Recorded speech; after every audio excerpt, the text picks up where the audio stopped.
বন্ধুরা, আমি সোমা বলছি, সোমা মুখার্জি। এত কষ্ট হচ্ছে ভিতরে যে হসপিটালে বসে থাকতে পারছি না। আমাদের সব ডাক্তাররা সবাই খুব ডিস্টার্বড। আজকে তো ওপিডি বন্ধ রাখা হয়েছে। তোরা জানিস সমস্ত ঘটনা শুনলাম, যা যা মানে সত্যিকারের ঘটনা, যেটা আরজি করের ভিতরের যে ডাক্তার তারা তাদের বন্ধু বান্ধব মারফত এটা ছড়িয়ে মানে এসছে আমাদের কাছে। অ্যাকচুয়ালি যেটা ঘটেছে সেটা হচ্ছে, আমি শুনে তো মানে বিশ্বাস করতেও নিজেকে কেমন লাগছে রে। প্রত্যেকটা আমাদের ওয়েস্ট বেঙ্গলের প্রত্যেকটা মেডিকেল কলেজে, বিশেষ করে কলকাতার সরকারি মেডিকেল কলেজগুলোর প্রিন্সিপালরা, ডিপার্টমেন্টাল হেডরা, প্রিন্সিপালরা বিশেষ করে, তারা পাশ করানোর জন্য স্টুডেন্টদের কাছে রীতিমতো টাকা নেয়। যেসব স্টুডেন্টরা, ইন্টার্নরা, পিজিটিরা যারা ভালো করে ক্লাস করে না বা থিসিস তারা জমা দেবে, পিজিতে তো থিসিস জমা দিতে হয়, তো যারা MBBS final year final pass করবে না সাপ্লি পাইয়ে দেবে, ইন্টার্নের কমপ্লিশন দেবে না, ইন্টার্ন হওয়ার পর কমপ্লিশন না দিলে তারা রেজিস্ট্রেশন নাম্বার পাবে না, এই সমস্ত ভয় দেখিয়ে টাকা পয়সা নেয়। সমস্ত জায়গাতেই এটা আছে। এর মধ্যে সব থেকে নিকৃষ্টের থেকেও নিকৃষ্টতম হচ্ছে সন্দীপ ঘোষ, প্রিন্সিপাল, যে তোর আমাদের কি বলে, আরজিকর মেডিকেল কলেজে। সেখানে ভাব যে ওনার একটা বিশাল নেক্সাস ছিল, যাতে উনি বেশ কিছু ইন্টার্ন, হাউস স্টাফ এদেরকে দিয়ে ওই নেক্সাসটা চালাতেন। তারা ওখানে একটা সেক্স র্যাকেট চালাতো, তারা একটা ড্রাগ র্যাকেট চালাতো। ড্রাগ র্যাকেট মানে ওই যে ওটাতে বলেছে না, ড্রাগ মানে শুধু ওই হেরোইন আর ব্রাউন সুগারের ড্রাগ খাওয়া বা মদ খাওয়া নয়। ড্রাগ মানে হচ্ছে যে কম দামি, কম টাকায় যে ওষুধ পাওয়া যায়, যে ওষুধ, ওষুধ না জল ভগবান জানে, সেই ওষুধের মানে কোটি কোটি টাকায় যে টেন্ডার বেরোতো, সেই ওষুধ নিয়ে ওষুধ কোম্পানিগুলোর কাছ থেকে কোটি কোটি টাকা, সেই সমস্ত টাকার একটা বড় অংশ যেত পার্টি ফান্ডে। বুঝতেই পারছিস তাহলে। সেই জন্য পার্টির একদমই কাছের উনি, পার্টির মানে একদম খোদ মানে ওপর লেভেলের একদম আসল জায়গাকার কাছে। তো এবার উনি এই যে নেক্সাসটা চালাতেন, তাতে রীতিমতো কোন ইন্টার্নকে উনি পাশ করাবেন, কোন পিজিটিকে উনি থিসিস কমপ্লিট করাবেন, সেগুলো সব ভয় দেখিয়ে টাকা নিতেন। আর তার হয়ে কাজ করতো ওই ইন্টার্ন হাউস স্টাফের একটা পুরো বড় নেক্সাস।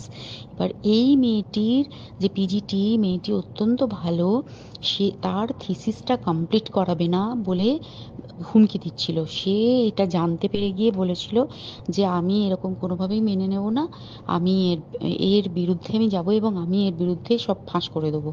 তখন তাকে রীতিমতো ধমক দেওয়া হচ্ছিল। এটা চলছিল লাস্ট 6 মান্থস ধরে।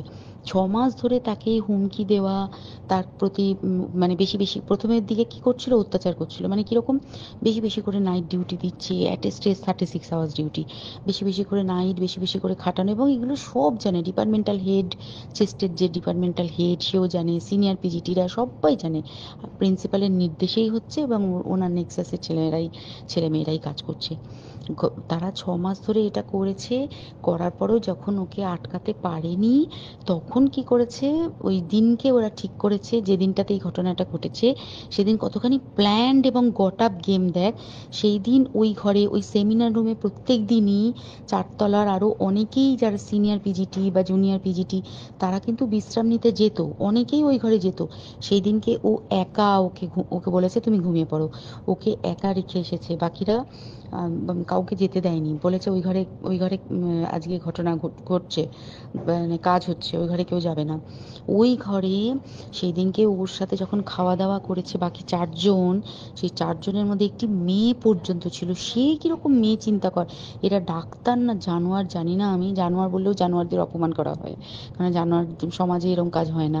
তো ডাক্তার না কি আমি বলতে পারবো না।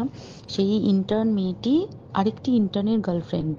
তো তার সাথে ওই পিজিটি মেয়েটি প্রচুর ঝগড়া হয়েছে।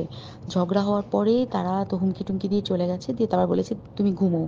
এবার ও তো আর জানে না, ভালো মনে শুতে এসেছে। তারপরে তারা গিয়ে মদ টদ খেয়েছে, 7-8 জন মিলে চড়াও হয়েছে। এবং তোরা জানিস যে প্রথমে তার হাত দুটোকে দুপাশে 2 জন ধরে রেখেছে এবং সেই কাজে সেই মেয়েটিও সাহায্য করেছে, ইন্টার্ন মেয়েটি। 2 জন ওকে পা দুটোকে টেনে জরাসন্ধর মতো ছিঁড়ে ফেলেছে, মানে ছেঁড়ার মতো করে টেনেছে, যাতে পেলভিক বোন ভেঙেছে, কলার বোন ভেঙেছে। মানে কি বিপর্যস্ত মানে বিধ্বস্ত, কি নৃশংস অত্যাচার করেছে। ওকে উল্টো দিক করে শুইয়েছে, পিঠের ওপর দিয়ে বুট পরে হেঁটে গেছে, মাথাটাকে এমন থেঁতলেছে যে মানে স্কাল ফাল রাপচার হয়েছে। এই সমস্ত করার পরে শ্বাসরোধ করে তাকে মেরেছে। মেরে তারপরে আরো যেটা আরো ভয়ঙ্কর, যে একটা মৃত মানুষকে মিনিমাম ডিগনিটি দিতে জানে না, তারা নিচে এসে দেখেছে ওই সঞ্জয় তখন বসে মদ খাচ্ছিল অন্য আরো গ্রুপ ডি স্টাফদের সাথে। সঞ্জয় ছেলেটা হচ্ছে তার কাটা সঞ্জয় বলতো ওরা, ওকে বলে ফল গাই। মানে ওর একটু ওইসব আলুর দোষ আছে, ও যত্রতত্র যখন তখন প্রস্টিটিউট এলাকায় যায়। এবার দেখেছে যে একে দিয়ে যদি একটা রেপ করিয়ে দিতে পারি তাহলে ঘটনার মোড়টা অন্যদিকে ঘুরে যাবে। এইবার ওকে বলেছে, যা সেমিনার রুমে তোর জন্য রেখে এসেছি, যা তুই এবার গিয়ে কাজ করে দিয়ে আয়। ও এসে ওই ডেড বডি খেয়ে রেপ করেছে, যাতে তার ভ্যাজাইনাতে সিমেন্ট পাওয়া যায়। তো এবার এই হচ্ছে, প্লিজ আমি নাম করে ফেললাম সব কিছুই। কতজন আমি যে নামগুলো পাঠিয়েছি এই সব ডাক্তাররা, এরা সব জড়িত জানিস। কিন্তু কেউ কোনো প্রমাণ নেই, প্রমাণ লোপাটের জন্য সেদিনকে ওই ইন্টার্ন এবং ডাক্তাররা যে ওইখানের যে বাথরুমটাতে হাত পা ধুয়েছে, রক্ত ধুয়েছে, সেইটাকে সাত তাড়াতাড়ি প্রমাণ লোপাটের জন্য ওই দেওয়ালকে ভেঙে দিয়ে তার মানে ওই বাথরুমের জায়গাটাকেই ভাঙতে হচ্ছে ওদের। ওখানে নাকি ওরা রুম বানাবে, কালকে দেখেছিস তোরা খবরে। আর বেশি বলতে পারছি না, মানে তোরা তো সবাই প্রোটেস্ট করিস, আমরা তো আমাদের দিক থেকে করছি, কিন্তু কিছুই হবে না, এই পোড়া দেশে কিছুই হবার নেই, শুধু ভেতরে ভেতরে গুমড়ে গুমড়ে কষ্ট পাওয়া। আর আগামী প্রজন্মের যে ডাক্তাররা বেরোবে, তারা যে ইন্টার্ন বা পিজিটি বা এই যাদের কাছে আমরা যাব ভবিষ্যতে, তারা কি ডাক্তার না কি আমি জানি না, কি নিয়ে তাদের কাছে আমরা যাব আর কি করেই বা আমাদের পরের প্রজন্মকে আমরা সুরক্ষিত রাখবো।